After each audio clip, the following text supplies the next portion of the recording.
And could you give us an example of a partnership that you're thinking of here? Well, one of my favourite examples, which is sort of quite a simple one, but perhaps it's easiest to use a simple one, they can get very complex and they can be international and strategic and very local and grassroots, but perhaps one that's somewhere in the middle is a partnership at a city centre level, at a city level. So somewhere like Krakow, a very good example of a country undergoing, Poland, a country undergoing change. Krakow as a city being quite depressed, quite unsure about where to go in 1993 with the change of government, the change of style of leadership, style of operating. And the city generally asking itself the question about what next for us? How do we adapt to this new world order that we're now living in with privatised business, a completely different kind of government, much more democracy, a civil society that's become a bit weakened because so many of the civil society people have moved to the government positions. So a city coming together with representatives of each of those sectors asking a core question that they all shared, which is where next for Krakow? How do we make Krakow a truly thriving, sustainable city?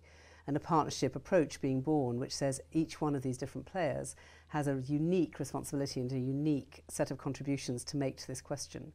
So with some kind of good technology, which we'll come on to, talking about partnership brokers, trying to really find the mechanism through which they can first talk to each other and then actually begin to realise that one sector will bring particular strengths and competencies. For instance, business might bring management skills or equipment or innovative thinking or cash in some cases. NGOs might bring civil society connections, new ways of looking at the world, competence at working with people in a different way, in a very much more interactive way. And the government will bring, local or regional government will bring a responsibility to deliver for the public good. That is their mandate. An academic sector, which is very strong in Krakow, might bring a different dimension.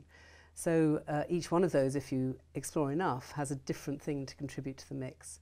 And when they get together and you actually ask the question in a constructive and constructed and structured way, you might find that some very innovative solutions come out. So in this example, the immediate solution after a one-day workshop was how can we institutionalise this enough so that we can take further steps in working collaboratively to find solutions. So that turns into 19, 20, 25 different partnership initiatives.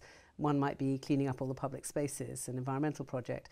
Another might be expanding the airport so that you can actually have many more airplanes coming and you can build your tourism trade, etc., etc. So you can have very different responses. An academic one might be building a technology park so that your students who've just been doing book work can suddenly do business preparation kind of work, and so on. So you suddenly have a multiplicity of activity that are being born because of the cross-sector dialogue. And then 5 years later, the city is in a very different position. 10 years later, it's one of the best visited cities in the region because it's both restored, rejuvenated, energised, and has a tremendous place.